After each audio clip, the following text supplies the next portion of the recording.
играта си най-после? Може да питате италианците също. Все пак. Те са 60 милиона държава, ние сме 7. Да. Основната промяна в отбора, която видяхте днес. Основната промяна.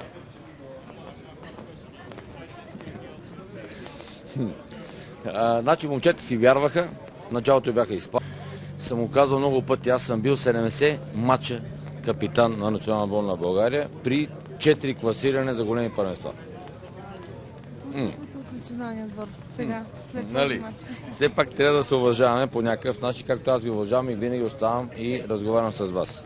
Така че това няма никакво значение. Каквото изберат момчетата и треньора, капитана е капитан.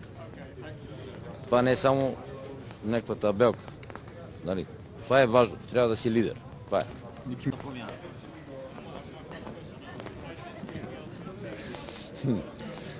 Значи момчета си вярваха, в началото бяха изпадни.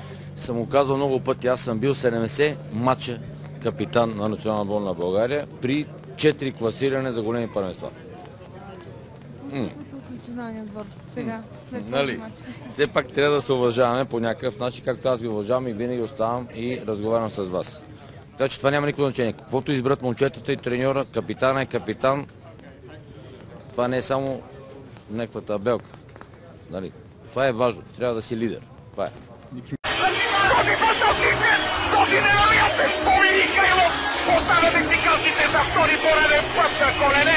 Браво, Боби! Браво, Боби! Невероятно! Невероятно ли? Този фантастичен!